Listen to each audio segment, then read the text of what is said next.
Welcome to Building Biotechs, a podcast by Recruitomics Consulting. We're your hosts, Allison and Karina. Today, we have the privilege of hosting someone whose fingerprints can be found on some of the most exciting new companies within the biotech industry. From shaping global talent strategies at tech giants like LinkedIn and TripAdvisor to now orchestrating talent acquisition for the expansive portfolio at Flagship Pioneering, Leslie Martin has redefined what it means to bring together world-class teams. At Flagship, she not only manages hiring across an impressive array of portfolio companies, but she also pioneers methods that are transforming the biotech hiring landscape. Welcome, Leslie. Thank you. We're so happy to have you here. So we always start out with the same question for all of our guests, and it is because our audience is a little bit diverse. We've got folks that are building biotechs, and we have folks who aspire to be in biotechs. And so we love to think about people's career paths because there isn't a linear way that any of us got to where we are. And I think that's so important to let people know. So what did you want to be when you were 7? What are you now? And how did you get there? Right. Well, when I was 7, I wanted to be a golf pro. It's something I still aspire to, but I've learned I don't have the skill set to actually make happen. So that's become a hobby. But, it's interesting. I think like most people in talent acquisition, I really started out thinking I would do something else. I got a degree in marketing. Then I got a master's in communications. And I really expected to be in that field. And I ended up getting into talent acquisition, specifically executive search initially through a connection, which I don't know if others have this experience, but my experience is that my personal connections and my relationships are what have driven my career. And my initial sort of foray into executive search was through a former classmate at Boston College where I went to undergrad who had gotten into retained search. He, just had an excellent experience at Christian and Timbers. It's called something else now, he really just sold the whole concept of really getting to understand a business, being able to really be consultative,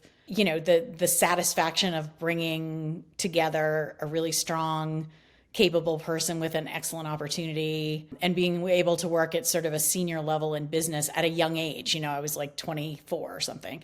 And it was just sort of as random as that. And that's how I ended up first on the agency side in retained search and then moving relatively quickly in-house leading talent acquisition teams over the, last 20 something years or so. That's great. I also got a communications degree from Boston University. So I saw that. I was like, okay. Oh, yeah. And I agree that it's funny. You go in, I think, especially with some of the, communications degrees, marketing degrees, you really think that's going to be your path. But most people tend to diverge off of that. But having that ability to communicate, I think, is so transferable into, every industry, every position, really. Yeah, so absolutely. No, it's definitely helped me along the way, for sure. Yeah, that's awesome. You had been at TripAdvisor, and then you made the jump over to Flagship. That must have been quite the transition. Those are two very different industries. It was pretty daunting, honestly. I was in the tech world for 25 years, and definitely felt really comfortable there and knew the market. But as I was looking sort of for my next challenge, I realized a couple things. One, living in the Boston area, tech is not a hub for tech, right? So I was already at a pretty senior level at TripAdvisor, which is really the biggest tech employer headquartered in the Boston area. And unless I wanted to go into some of the big sort of software business, kind of SaaS software, which is great, but it doesn't have the kind of personal mission maybe that a TripAdvisor does, where people tell you, oh my God, I love that company, and there's something I think that you get beyond just your own satisfaction in doing good work when you work somewhere that people identify positively with. And I really realized about myself after working at TripAdvisor for 5 years that I really need that. I get a lot of satisfaction out of working somewhere that has some sort of a positive impact. And so when I was looking for my next role, biotech kind of felt like a good move because, you have the mission. It's so centered in the Boston area that there was just so much opportunity. And then the question is, how do you break into this new field?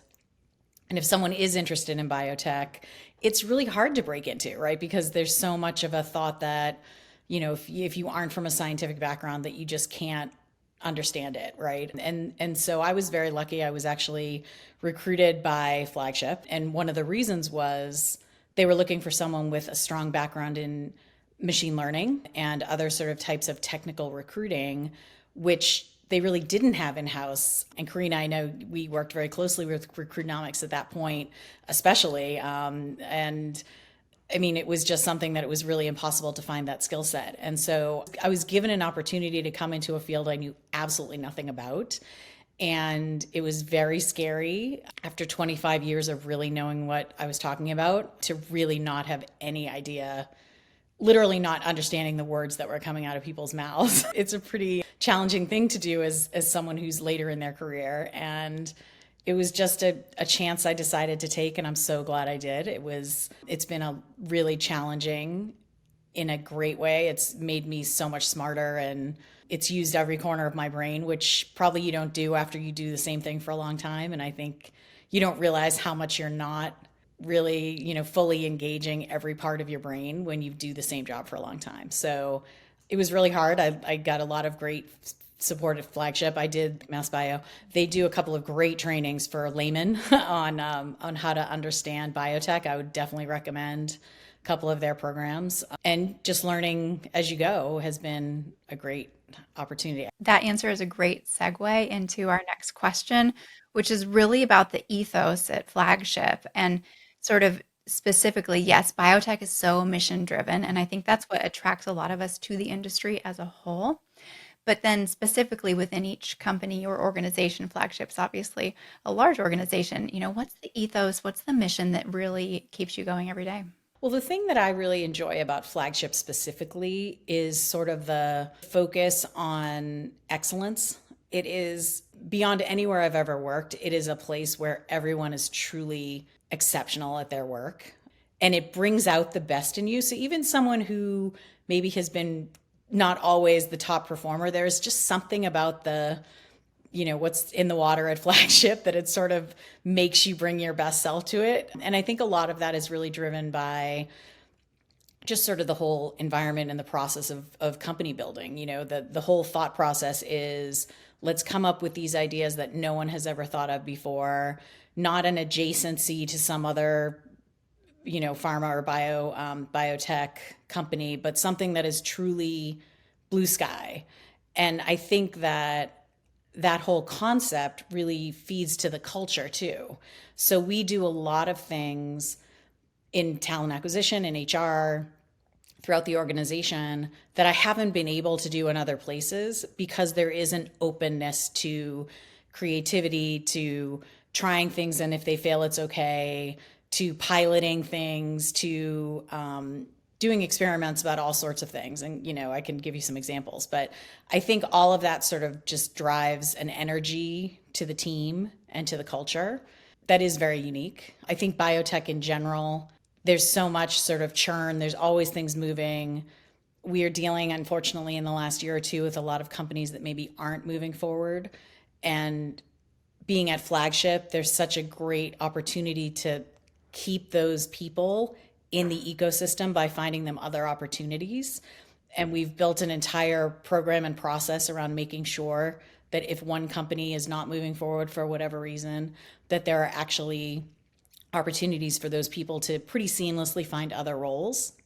And so I know I get a lot of satisfaction out of that because, helping somebody who's been laid off find another role within a few days because you've been able to really match up great opportunities with great people is it's something that you can feel really good about too.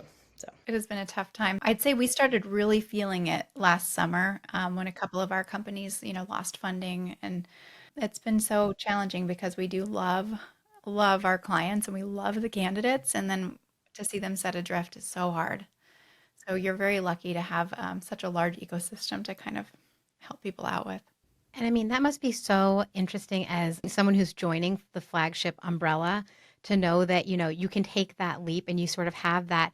I wouldn't call it a safety net because obviously, you can only do so much within that umbrella. But most organizations, you don't have any type of a safety net when that happens. Maybe there's outplacement or people will help you. But I think that's a really unique and pretty amazing selling point for Flagship right there. it really is because if you know anything about the Flagship ecosystem, which I know both of you do, but some people that listening may not, is, these companies are founded with a concept, and we hire 3 or 4, sometimes 5 people to do some initial experimentation or research to figure out, is this an idea that's viable? And they may stay with that small team for 6 or 8 months until they come up with some results that determine whether or not we should go forward and maybe do some initial, some additional funding. And so, being able to join a 4 or 5 person startup, literally getting stock that is founder level stock, but if it doesn't go forward, having an entire team of 20 plus people on the talent side whose real main focus is to make sure that really strong performers go to other opportunities within Flagship. It's such a huge differentiator for us right now because people still like startups. They love the challenge. They love to be in the ground floor, but there's a lot of fear about going to a small company now. And I think it's really a key differentiator when we're trying to recruit strong talent right now. That's a great point. Yeah, that really is.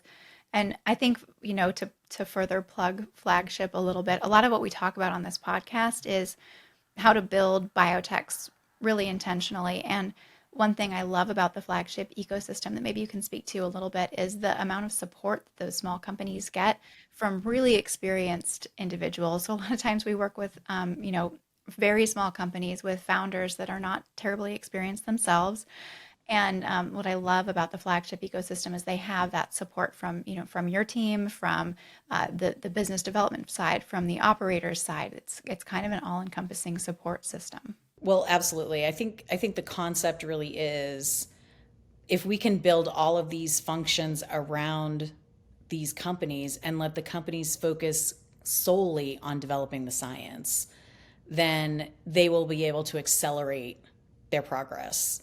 So we have a full IP team, for example, an intellectual property team that will help them ensure that whatever they're developing isn't already being developed elsewhere, that they're mapping it properly to make sure that they're protecting their intellectual property. We have finance team, people who do payroll and benefits and talent acquisition, HR, all of these functions that in a small company, you've got founders who are sort of scrambling to try and figure these things out, building systems around, applicant tracking or an HRIS or whatever. That's all being sort of owned at sort of the ecosystem wide level. And so because of that, when a new person comes in, they just have all the support that they need to be able to focus on what they're actually good at, right? And that's sort of the secret of any kind of efficient environment, is having yourselves organized in a way so that everyone's focusing on the thing that is their true talent and passion, right? And having somebody who is a PhD, right out of school coming in and worrying about what phone system you're using is just not really the best way to build a company efficiently. So we found that this really works. It's been incredibly successful. Our track record, I think, speaks for itself. I say our, but, obviously a lot of folks long before me are the ones who are responsible for that. But it also is really, I think, just takes a lot of the pressure off of sort of the scientific members of the team and gives them really subject matter experts in all of these areas that they can work with in a consultative way. And so it's a really unique model. We have much more depth of resources than I think a lot of our counterparts who kind of do focus a little bit on the incubator concept. I think we have fully developed departments in all of these areas. And so it's really a unique, very big investment for Flagship to make, but Flagship's all in on it and is really seeing it as a huge differentiator. So I have to ask, I just think it's so fascinating. You've got this big overarching organization, then all these smaller companies underneath, and I can't even fathom how communication functions within Flagship and then with all your smaller companies. And I would love to pick your brain about that and how you share big information that's, maybe Flagship overarching central, and then communicate with all these smaller companies, and how your inbox isn't just imploding all the time.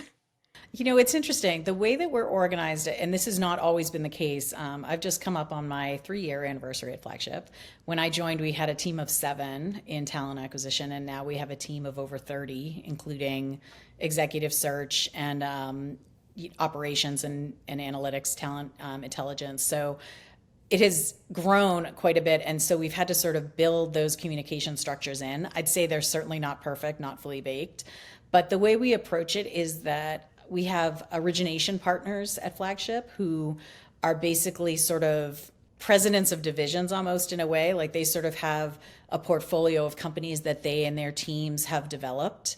And so we have a talent lead for each of those. We call them pioneering business units or PBUs. So we have a talent lead for each of those business units, and that person is sort of the point of contact for everything related to talent across their business unit portfolio. And so there's sort of a structure that makes it a little easier to sort of cascade information down. It's not perfect, but it's pretty good. And then we do have me as the person who sort of I manage the talent acquisition team up through SVP level hiring. And then we have a bespoke group that does all of the executive search. So that's like a whole big, you can imagine there's so much C-level work being done at Flagship. So there's a huge group or a large group that does that. My counterpart runs that.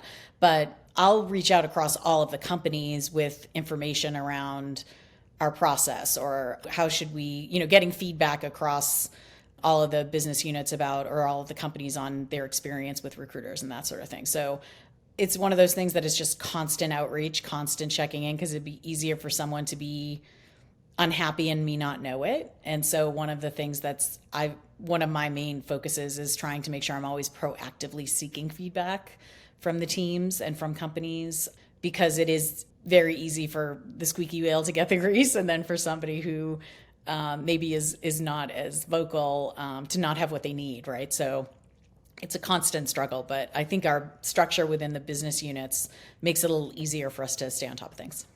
Yeah, that's fascinating. That's a really clever way of setting it up. With getting the pulse point on all these different, stakeholders and employees and everyone, do you do a lot of surveys? Do you do like a lot of how do you get the information? Is it just sort of like one-on-ones or a lot of, pulse check-ins? Right. Well, we do for candidate experience, we do have a candidate experience survey. And that's something that we monitor closely. Every week we get those in and we kind of look and see if there are any issues that come up that we, if I see something that seems to indicate there's something that's happened with a process or an experience, then I'll talk to the recruiter. I can, kind of go directly, for those issues. We are looking at doing some employee engagement surveys and that sort of thing. We're building out our learning and development team now. That's sort of maybe something that's partway through its process. So there'll be more of that. What I do in terms of really getting that pulse from each of the groups is really quarterly check-ins with all of the PBU leadership. So the origination partner, they have sort of a chief of staff, which is, it's more like a VP of strategy that they work with and kind of who oversees their business unit. So, I will check in with them closely, and we share dashboards and presentations on a quarterly basis around what their hiring metrics look like, how they match to the ecosystem. You guys have time to fill of X, which is this long, more or less than the average. We're actually now, which is really exciting, being able to do dashboards around our diversity hiring. And so we're actually just presenting later today to one of the business units a whole development project that we've done that's kind of a pilot that we're going to do to other PBUs. But it's basically, let's look at our rates we're starting with gender diversity. So we're looking at the beginning, how many at the applicant stage, what is the percentage of women versus men per each company in your portfolio, right? And then at each stage, what is the dropout rate of men and women at each stage? And what are the gender codings of your job descriptions for each company? And so we've done this huge evaluation of all of those things. And now we can look and say, for these 7 companies, we have this set of recommendations for how you can improve the diversity or increase the number of women in your pipeline and, hopefully the number of women you hire based on the data that we've been able to pull. And so it's really exciting to have really accurate data now. We have an analyst who's great. We have a talent intelligence team that we've built out over the last 3 years or so. And so we can really dig into that and say, wow, So we have some companies that have 20% women who apply. We have some that have 44%. What's the difference? Why is one different than the other? And we're finding things like more women in leadership, not surprising, more sort of outreach from individuals on the team. The job descriptions might skew in a certain way. Certain science areas have more women in the market. So it's like a never-ending, interesting puzzle to sort of work on, and that's the kind of thing I get really interested in and excited about. So we're able to do a lot of really I think forward-thinking things around that. So thinking about those dashboards and the drill downs and where you lose candidates. So we know the top of funnel is certainly one thing. How do we attract candidates into that funnel? That has a lot to do, with the messaging and of course the science. And as you said, people do go look at the leadership team when they're thinking about applying, especially underrepresented candidates. They want to see that, the company is putting leaders at the top that look like them. But beyond that, I really think it's interesting. We're starting to do the same thing to drill into where are we losing candidates in the process? What are you thinking in terms of if you see candidate attrition at a certain place, as your role as a consultative partner, how do you address that? That might be a problem within the interview structure or something like that. Well, absolutely. And I'm very comfortable talking about that because I think it's important to be self-reflective, right? And if there's something in the process that is stopping us from this success, we do ourselves no service by pretending it's not true. Right? And so we've been doing a lot of things. One, when we see a drop-off rate that happens at the face-to-face, then we look at the rejection reason, right? So did that person opt out and say, I am a woman and a high percentage of women are not interested in this role in this company? That's a huge red flag, right? And that's something that I personally, or whoever the recruiter is who's working on that role, we connect with the HRBP and it's like, we got to get to the bottom of that right now, right? Because that's certainly not a culture we want to build. And when you've got 5 or 6 people and you're looking to grow to 10 people and you have an issue like that, you got to stop that immediately, right? And there's a very strong understanding and drive within Flagship not to allow something like that to go forward. So mostly I think that comes from a matter of, just lack of knowledge of how to recruit, how to interview. In my experience, it's almost never that someone has a intent to have a less diverse team. It's just a matter of experience and knowledge around how to interact and how to recruit without bias. And so we've built out, actually a recent project we've just completed is a sort of a train the trainer for unconscious bias and interview planning. And we just presented that to all of the talent acquisition folks within Flagship so that they basically have this really extensive deck that they can pull from and do trainings with each company and sort of tailor it depending on the data that they get about what's happening in that company. So yeah, I think you have to be really honest with yourself. There's absolutely no benefit to pretending that a problem doesn't exist, right? And I do think that fits Flagship's ethos, right? We take companies and we number them because we want to be able to not get emotionally attached to them. We want to, close them out if they're not going to be scientifically viable as soon as possible. And so nipping things in the bud when they're not going right is absolutely part of the Flagship ethos. So we're such on the same wavelength. We've just rolled out a new hiring manager training module that all of our hiring managers with our client companies need to take. And it's a refresher for some, but it has that implicit bias training in it. It's just so important. And sometimes it's right before a hiring process, even that reminder can just, it can just change the way you're looking at applications or you're interviewing candidates. It's so important. Absolutely. Absolutely. And sort of the thing about Flagship too is a lot of times we'll have more junior people because we don't hire our executives right away into these companies. We tend to hire the scientific knowledge and capabilities, and someone within Flagship sort of oversees them for a period of time. And so you're putting some relatively junior people into a position where they're making decisions around hiring, and you need to give them the training and the support that they need to do that effectively, right? And so we recognize that that's something that we have to kind of put a lot of energy into. Basically, what typically happens if a company does not go forward is not so much that it will close, although that has happened a few times in my experience. Mostly those companies will be merged into other companies. And so if you have, especially, you have a strong set of scientific capabilities within a team, then there'll be sort of an effort to see what other company might have a similar adjacent sort of scientific focus and be able to kind of combine those teams. So for the most part, in my experience, they've gone more in terms of a merger when a specific scientific idea is not going forward. I've seen a couple that have just sort of closed, but usually there's some sort of group that gets hired somewhere else or whatever. You know what I mean? There's a lot of effort to try and keep the people within teams and keep employees within the ecosystem in any way we can.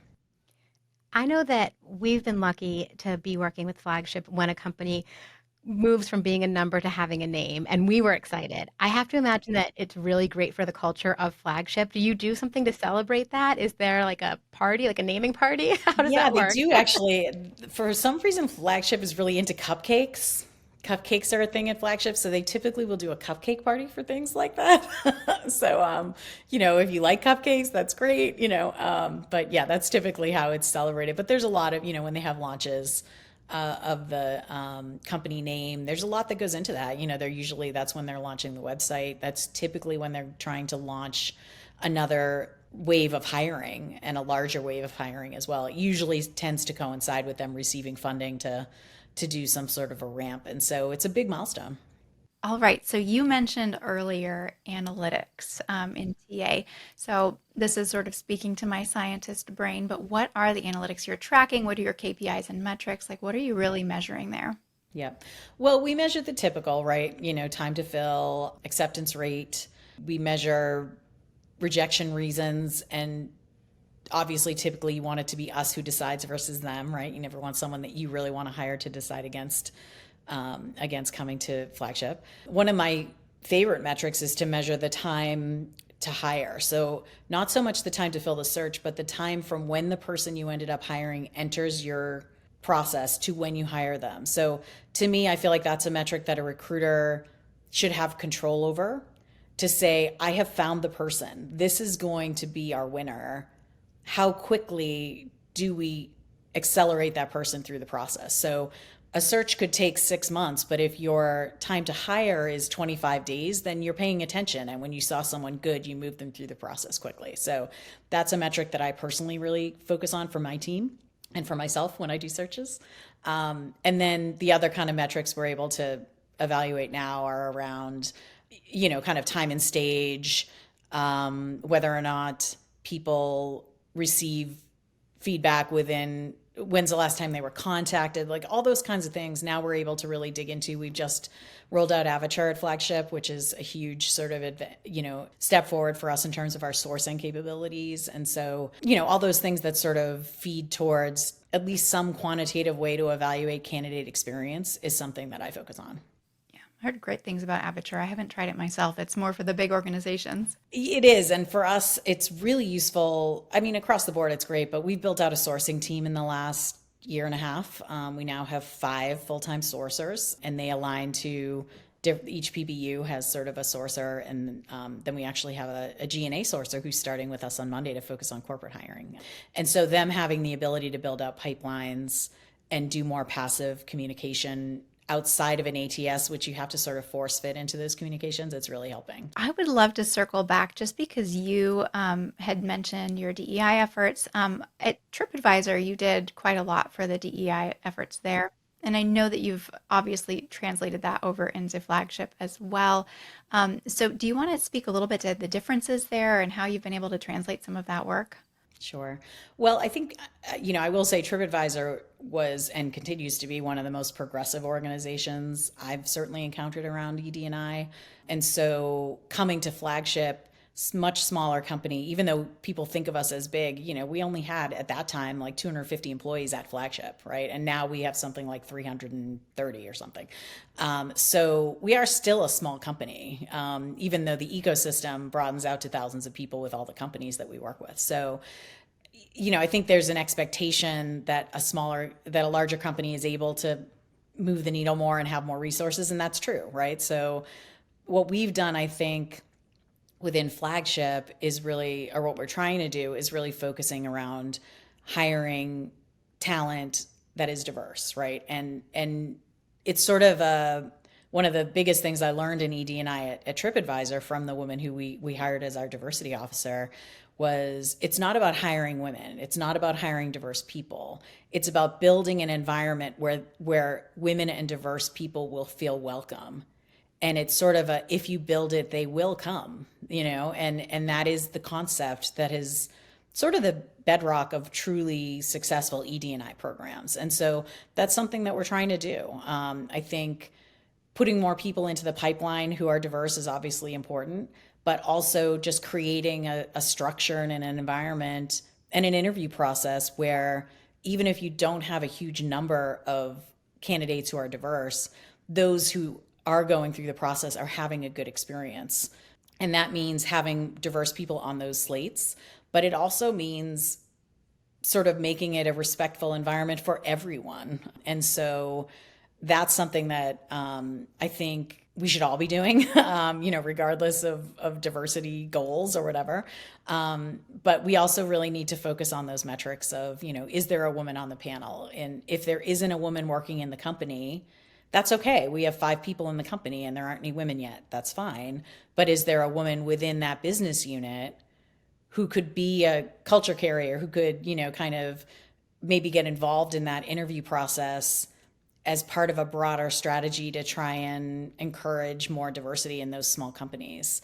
And that's something that, we just sort of are trying to do on a case-by-case basis. And it definitely shows, it comes out in the final results when you look at hiring.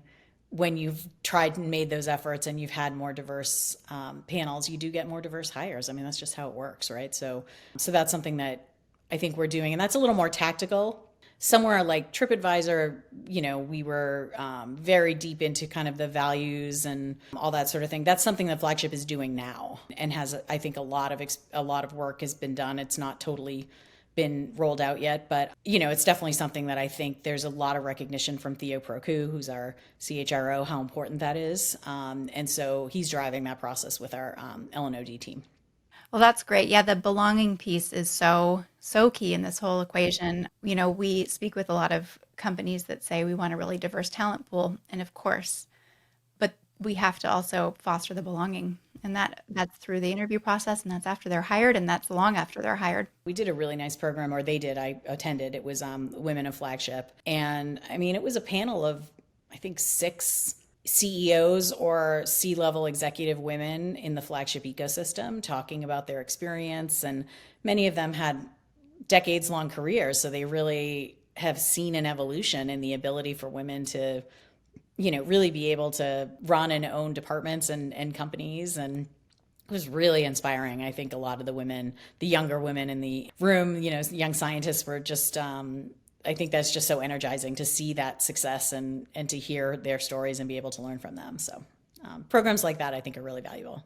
I think your point about if you build it, they will come is so critical, because what we see sometimes is these companies are so far down the path before they stop and think about building their DEI campaigns and getting that diverse interest. And when we work with small companies, we try to tell them it's easier to build it in from the beginning, build the culture you want to have at the start. Because once you try to go back, it's incredibly difficult to then, you haven't built it, so they won't come. And I think that it's such a critical component to have it from the beginning. I think to me, the biggest thing is that you have to get people to a place where they're willing to feel some pain to get this to happen, right? If you have, what happens a lot at Flagship is we have a great candidate, we'll just hire them. And you do need to really make the case for, well, why don't we take a minute and see if we can show you a few more candidates so that we can get to a place where we're not hiring a 4th person who's got a very similar background. And sometimes that, on talent acquisition, sometimes it's, I don't want to hire another woman, right? Because, they have the same background, they're from the same company, you know what I mean? Like there's diversity is not necessarily, someone of color or a woman. Diversity is building a team that come from different experiences, and whatever your team background is, you want there to be sort of additive things that you're finding in each person that you hire. So that's important. The other thing that just a random comment that's like, I think so important is making sure that your candidate experience is diverse even for your non-diverse candidates, right? So you have someone coming in and they interview and it's a woman and you say, oh, we got to get a woman on this panel. It's like, no, there should be a diverse panel regardless of who the candidates are, because you also need to hire candidates who are comfortable with diverse people. You know what I mean? And I know we've all experienced in this industry, and in our work lives probably, working with people who are not comfortable working with us, right? And that comes out in an interview process and is really important to pinpoint, because that, I think, is something that can really kill a culture. And it's avoidable if you do take the time to make sure that everyone who interviews, whether they're diverse or not, is met with representation in their interview process as well. We do that at our company when we hire. We're very intentional about who's on the panel. And our whole company culture is built around DEI for ourselves, for our client companies. And so we can't take that risk. They have to be so comfortable with the whole process. I love that. So let's talk a little bit about retention, because retention in biotech is it's a topic. So we've definitely seen a lot of turnover. Candidates are somewhat quick to jump, even in this market. What are you and what are the flagship companies sort of doing to address retention? Do you have any secret weapons? Well, it's interesting. It's not as big of an issue for us at Flagship than maybe some other companies. One, because when people join, they're joining so early that we probably have a couple years before people really typically jump ship, unless there's some issue, right? So I see much lower retention in our companies than I've seen in other places that I've worked, right? Or much lower attrition. I think I said attrition, because they're getting this very early stage stock, and there's a couple years where people are like, well, I'm going to give a flyer on it and see how it goes, right? I do think that there's probably more opportunity around our HR side, focusing on job ladders. That's something that we're building out. I know I'm saying we, but the HR organization and HR business partners are working on making sure people kind of have career paths within Flagship specifically. And like the talent side, we have such a great opportunity to give people growth because the companies are always spinning out, right? So since I've been at Flagship, I've been here for 3 years, and I have 5 people who joined my team, developed a skill set within the team, and then spun out with a company when they left the ecosystem as a growth co. And each of them are now a head of TA at some level within a company at Flagship, in the Flagship ecosystem. And so it gives me so much opportunity to hire amazing people, because people know they have somewhere to go within Flagship. And it's a little slower now because the market is a little slower. So we're not spinning out as many companies. That first year or two, we spun out like 5 or 6 companies, which was pretty intense. But being able to one of our goals is to be able to really know when someone in one company has hit their ceiling and identify them as someone who could potentially be hired into another company in Flagship at a higher level, right? So not just looking within their own company for a career path, but also looking for the ability for that person to stay within the ecosystem in a higher level role, right? That's like the nirvana. That's where you want to get to. And it's something that's a goal of ours, but I'd say it's definitely not fully baked yet. There's a lot of work to do on that, but we have the ability to do that more than a lot of other people do. So it's kind of a cool thing for us to focus on going forward. That's really cool. Yeah, I'm rooting for you on that one. I know. I'm such a big fan of that. And it's hard for people to sort of get their head around that. That's a very mature business approach. And I think we have the ability to do that. So hopefully we'll be able to implement it a little bit more robustly as we go forward. Where do you see yourself kind of going in the future? Where would you envision the next steps of your career? And any thoughts you have around that?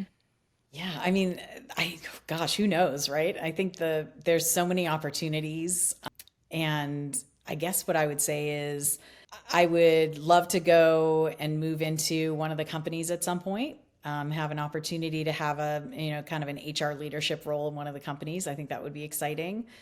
Or another opportunity or potential is to sort of move into, more of a consultative role with some of the larger growth goes and, sort of provide hopefully some solid expertise around hiring and HR. I think those things would be exciting.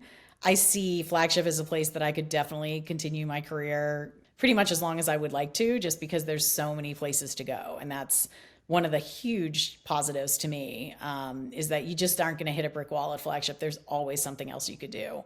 And so that's one of the things that I find really exciting about what I'm doing now, is just that, I don't feel limited, which is great.